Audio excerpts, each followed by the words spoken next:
Hello, and I hope this message finds you well. The idea for this video was born in a conversation I had with some students this year. We had some extra time in class and we were talking about philosophy, and I professed to them that I'm a nihilist, which I think terrified them. It was almost like they wanted to rush to my aid. This label is associated with negativity in our culture, and so people worry for anyone who willingly wears it. And not only that, I followed this up by admitting that I'm also a hedonist, which concerned them even more. So in discussion with my students, I told them what I mean by these labels. And that is the purpose of this video as well, because I actually find these philosophical distinctions quite liberating to hold, rather than scary, rather than demeaning. And I think if I unpack them in the way that's true to me, others will see them in that light also. So again, that's the purpose of this video.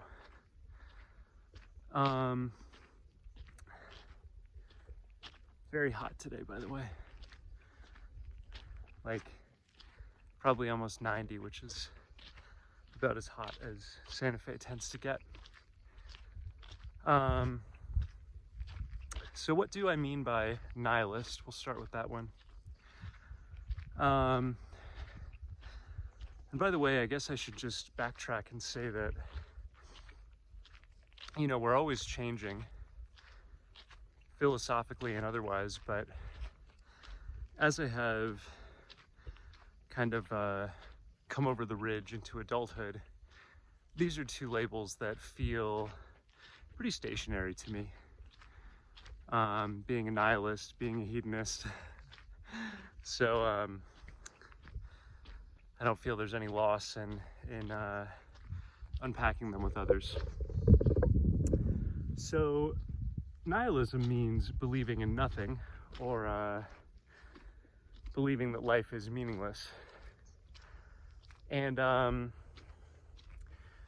my view on this may seem a cop-out after my introduction, but I'll explain what I mean by that. Now, first, in order to make the statement that life is meaningless, one needs to talk about what meaning is. And I think the reason we can say that life is meaningless, or at least that I'm happy to say it,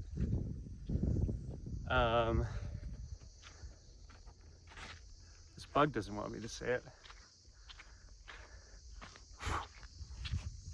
The reason I'm happy to say it is that meaning tends to be arrived at through language, which is linear, and through reason, which is also linear. And if you study philosophy,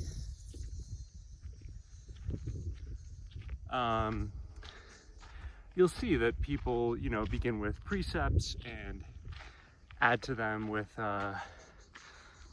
suppositions, and they arrive at a conclusion. And again, it's all this linear stream in language. I have two thoughts about that. One, linearity itself is an illusion. Most notably, Einstein proved this with his postulations on space-time and how it's warped, how the universe is curved, how time may be circular.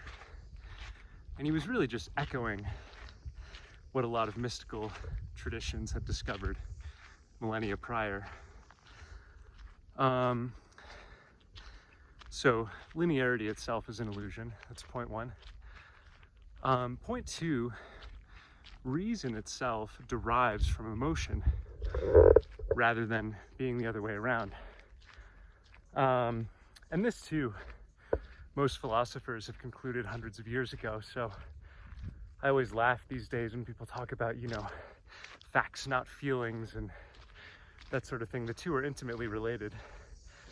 Basically, instinctually, and before reason invades,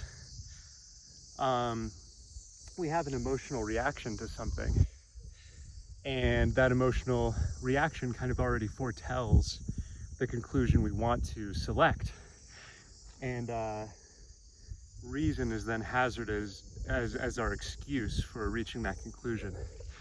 In other words, to justify the conclusion which we already held prior to engaging in reason. So this whole edifice of reason and language, which humans use as their currency for meaning, is fallacious. And the grounds on which we prop it up, I would say, are fallacious. We don't get to choose our emotions. They're given to us. Therefore, the meanings we arrive at are suspect, at least on the terms by which we define them. Yeah, so I just don't take too seriously our own kind of analyses of life from within it. However, I did say my view here could be construed as a cop-out. And that is because I still do believe in meaning. I just don't take it seriously on human terms. So, what am I saying by that?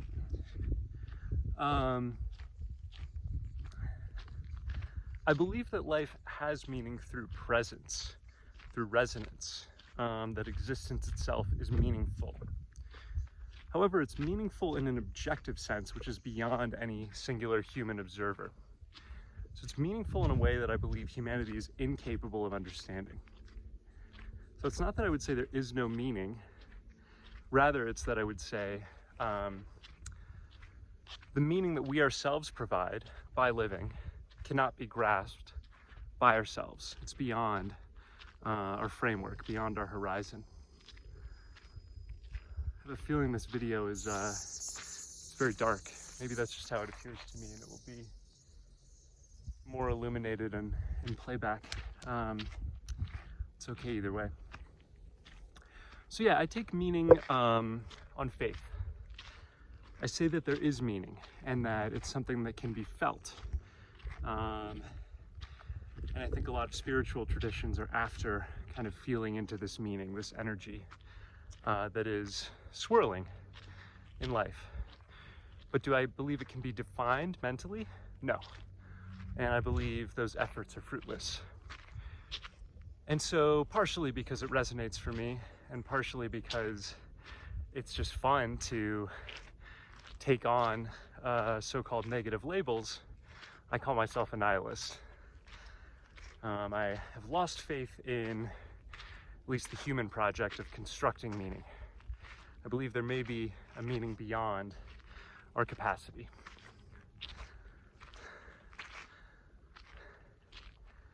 Now, the case for hedonism, from my perspective, is more straightforward. What is hedonism? Hedonism is the direct pursuit of pleasure. I don't know if this actually continues, this trail. I think it does.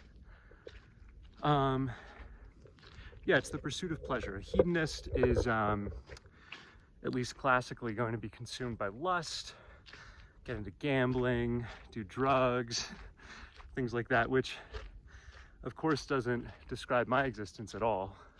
It's a very clean and even boring soul in many ways. Nevertheless, I call myself a hedonist. Why is that? It's because I always do what's most pleasurable.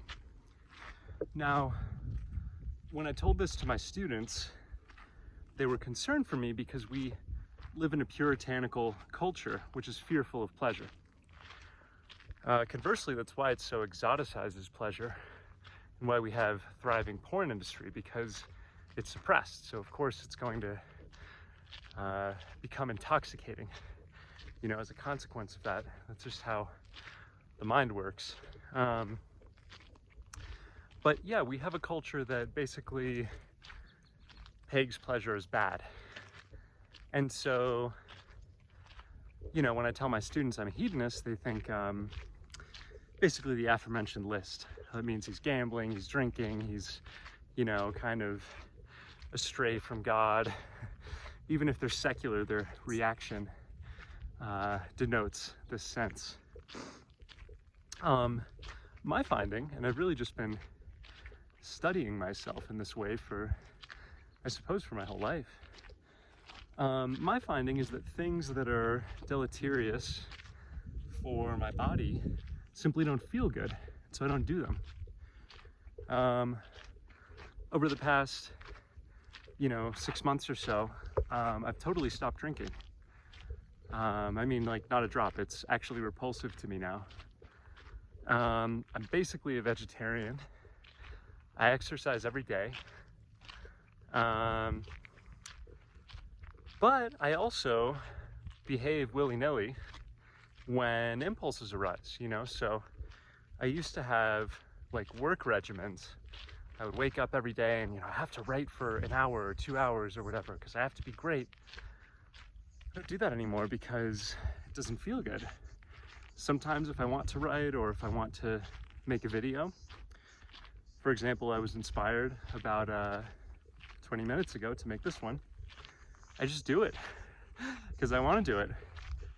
And I find that I'm still able to, you know, fulfill my obligations and be sort of a reasonable and productive member of society because that in itself is pleasurable. It's satisfying to me to be responsible. It's more satisfying than being sort of internally, microscopically focused on quote unquote pleasure, which actually doesn't feel good. I mean, just another example. Love feels good. And I'm speaking specifically of romance, you know. Partnership with deep roots feels good. Sex without love is actually quite scary. It's a kind of risk with diminishing rewards. So I just find that when I ambitiously and authentically pursue pleasure, here I'm going to turn around and I bet my face will become illuminated. Shouldn't it have been like this the whole time? When I ambitiously and authentically pursue pleasure, the things I do wind up being by society deemed good. So it sort of all works out in the end. And there's really nothing to fear in just doing what makes you happy. We could take extreme examples. So like murder, you know, is often brought up when hedonism is being discussed. Well, why don't you just kill someone, you know? That could be pretty fun if you're pursuing pleasure. Why don't you just do that? It's actually not that fun.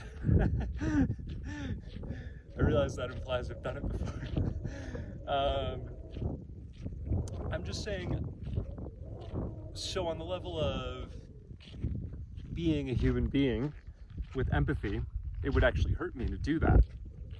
Even if I weren't, even if I were a sociopath or a psychopath, who again are often brought up in these discussions, it would actually be damaging to me to harm someone else, even if only for the legal reason that I could wind up going to jail. It would also be inherently isolating, right? I'm removing one more person with whom I can spend time, get to know, get to love. So I would say that even in these cases, and really people want to believe in evil, kind of occupies a convenient space in their mind where they don't have to deal with the complexity and the richness of existence. We want to believe they're just bad people out there and we have to protect ourselves from them. Even in those cases, hedonism prevails. And I would say, you know, the psychopath, the murderer, they're just poor choosers of pleasure. They're living a life that is not going to make them happy. And so it actually produces a sympathy for that person where before there had been a judgment. And again, you enter this more complex, more nuanced world where you wonder, how can I elevate that person to see that this route actually is not the surest path to happiness, to fulfillment? So, I don't think I really have more to say about the two labels. I just wanted to talk them through in this video. Again, I may be a nihilist in sort of a tricky, playful sense, which is I do not believe in meaning wrought by human language. I believe that is a futile enterprise. But I do believe in a meaning beyond human understanding. I think it does emerge ubiquitously as a sort of felt sense. So it's all throughout the nature by which I find myself surrounded in this walk. Every tree casts a shadow. My own words as they sort of radiate and dissipate throughout the landscape. Those are meaningful in the sense of presence, in the sense of existence, for a divine order. I'm a hedonist in a more literal sense. I genuinely believe in pursuing my pleasure above all else, and it is my finding, in a scientific manner, that that course lends itself to my doing quote-unquote good things. Of course, good, as per my nihilism discussion, is just a fiction, but things with which the majority of humanity would not object, which they would actually approve of. So, if you identified with anything I discussed here, the next time it comes up, maybe call yourself a nihilist, call yourself a hedonist, see what sort of reaction you get. And perhaps you can use some of these talking points in kind of detailing what you mean and why that holds true for you. So thank you for listening, and I hope you have a nice day. Goodbye.